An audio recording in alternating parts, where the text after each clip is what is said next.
নমস্কার বন্ধুরা, কেমন আছেন সবাই? আশা করি ভালো আছেন। জি5-এ সদ্য মুক্তি পাওয়া Bangla psychological thriller Bibhishan web সিরিজটি নিশ্চয়ই আপনারা অনেকেই দেখে ফেলেছেন। আর যারা দেখেননি, আজকের এই ভিডিওটি তাদের জন্যেই। রাজাচন্দ পরিচালিত সোহম মজুমদার ও দেবচন্দ্রিমা সিংহ রায় অভিনীত এই সিরিজটি কেমন হলো, গল্পটাই বাকি, সবটাই বিস্তারিত জানাবো আজকের এই ভিডিওতে। বিভীষণ সিরিজটি আসলে একটি তামিল হিট সিরিজ বেলাঙ্গোয়ের বাংলা রিমেক। তবে বাংলার প্রেক্ষাপটে বীরভূমের এক কাল্পনিক গ্রাম বালাগড়ে এর গল্পটিকে দারুণভাবে ফুটিয়ে তোলা হয়েছে। সিরিজের কাহিনী সংক্ষেপ। বলাগড় হলো এক শান্ত প্রত্যন্ত গ্রাম, যেখানে সাধারণত ছোটখাটো চুরি বা গরু হারানোর মতো সাধারণ ঘটনাই ঘটে। এই এলাকার পুলিশ ফাঁড়ির সাব ইন্সপেক্টর বিধান সেন, সোহাম মাজুমদার এবং তার সহকর্মীরাও রুটিন কাজকর্মে অভ্যস্ত। গল্পে মোড় আসে যখন জঙ্গলের মধ্যে একটি বিকৃত মুন্ডহীন মৃতদেহ আবিষ্কৃত হয়। এই নৃশংস হত্যা গ্রামের শান্তি নষ্ট করে দেয়। বিধান সেন এবং তার দল তদন্ত শুরু করেন, কিন্তু যখন ফরেনসিক পরীক্ষার জন্য মৃতদেহটি নিয়ে যাওয়া হয়, তখন দেখা যায় মৃতদেহটির মাথা গায়েব। এই ঘটনা পুরো মামলাটিকে আরও রহস্যময় এবং অন্ধকার জগতে ঠেলে দেয়। বিধান সেন, যিনি একজন দক্ষ এবং শান্ত অফিসার, তাকে এই জটিল রহস্যের জট খুলতে হয়। এদিকে তার ঊর্ধ্বতন অফিসার ওসি অদৃশ ঘোষ দ্রুত এই মামলার সমাধান করার জন্য তাকে চাপ দিতে থাকেন এবং মাথা উদ্ধার করতে না পারলে সাসপেন্ড করার হুমকি দেন। পেশাগত চাপের পাশাপাশি বিধান তার ব্যক্তিগত জীবনেও একটি কঠিন সময়ের মধ্যে দিয়ে যান, কারণ তার স্ত্রী বৃষ্টি, দেবচন্দ্রিমা সিংহ রায় গর্ভবতী এবং যে কোনো সময় সন্তানের জন্ম দিতে পারেন। তদন্ত যত গভীরে যায়, বিধান ততই একের পর এক অস্বস্তিকর সত্য জানতে পারেন। তিনি বুঝতে পারেন যে শুধু বাইরে নয়, বিপদ তার খুব কাছের কারোর মধ্যে লুকিয়ে আছে। এই পরিস্থিতিতে তার চারপাশের মানুষের উপর বিশ্বাস টলে যেতে থাকে। গল্পটি একটি নন লিনিয়ার বা অরৈখিক ধারায় এগোতে থাকে, যা চরিত্রদের অতীতের লুকিয়ে থাকা দিক এবং তাদের মনস্তাত্ত্বিক সমস্যাগুলিকে তুলে ধরে।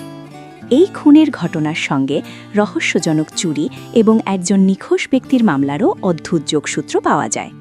শেষ পর্যন্ত বিধান সেন আবিষ্কার করেন যে খুনি আর কেউ নয়, তারই দলের একজন ঘনিষ্ঠ এবং অত্যন্ত বিশ্বস্ত ব্যক্তি, ছিদাম টুডু, অমিত সাহা।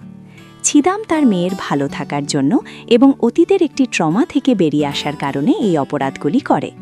মামলার সমাধানের পর ছিদাম তার সব কাজের ব্যাখ্যা দেয় এবং নিজেকে পুলিশের হাতে তুলে দেয়।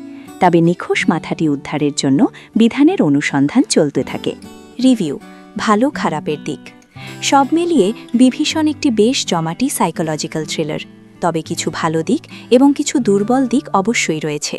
ভালো দিক: সাব ইন্সপেক্টর বিধান সেনের চরিত্রে সোহম অনবদ্য। তার চোখে মুখে এক চাপা উদ্বেগ ও মানসিক দ্বন্দ্বের ছাপ দারুণভাবে ফুটে উঠেছে। চরিত্রটি বিশ্বাসযোগ্য করে তোলার ক্ষেত্রে তার অভিনয় প্রশংসার দাবি রাখে। খলনায়ক ছিদাম টুডুর চরিত্রে অমিত সাহা রীতিমতো চমকে দিয়েছেন। তার অভিনয় দর্শকদের মনে গেঁথে থাকবে। স্ত্রীর চরিত্রে দেবচন্দ্রিমা তার সীমিত পরিসরে ভালো কাজ করেছেন। বীরভূমের গ্রামীণ আবহাওয়া, অন্ধকারাচ্ছন্ন দৃশ্য এবং স্লোবান থ্রিলারের আবহ তৈরি করার কাজটি দারুণ হয়েছে। গল্প বেশ টানটান, শুরু থেকে শেষ পর্যন্ত সাসপেন্স ধরে রাখতে পেরেছে, বিশেষ করে মাঝের পর্বগুলিতে। দুর্বল দিক: কিছু জায়গায় চিত্রনাট্যের বুনট আরও ভালো হতে পারত। মূল চরিত্রগুলির ওপর যত যত্ন নেওয়া হয়েছে, পার্শ্ব চরিত্রগুলির পদক্ষেপগুলো ততটা বিশ্বাসযোগ্য মনে হয়নি। যেহেতু এটি একটি জনপ্রিয় তামিল সিরিজের রিমেক, যারা আসল সিরিজটি দেখেছেন তাদের কাছে গল্পের চমক নাও থাকতে পারে। প্রথম দিকে গল্পের গতি বেশ ধীর, যা সবার ভালো নাও লাগতে পারে। তাহলে সিরিজটি কি দেখবেন?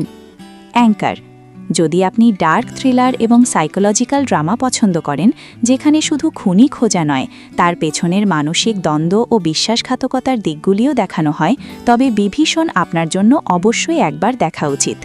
এটি এমন একটি সিরিজ যা আপনাকে মাঝপথে থামতে দেবে না। আমার তরফ থেকে বিভীষণ ওয়েব সিরিজের রেটিং 4/5। আপনারা যারা সিরিজটি দেখেছেন, আপনাদের কেমন লাগলো কমেন্ট বক্সে অবশ্যই জানান।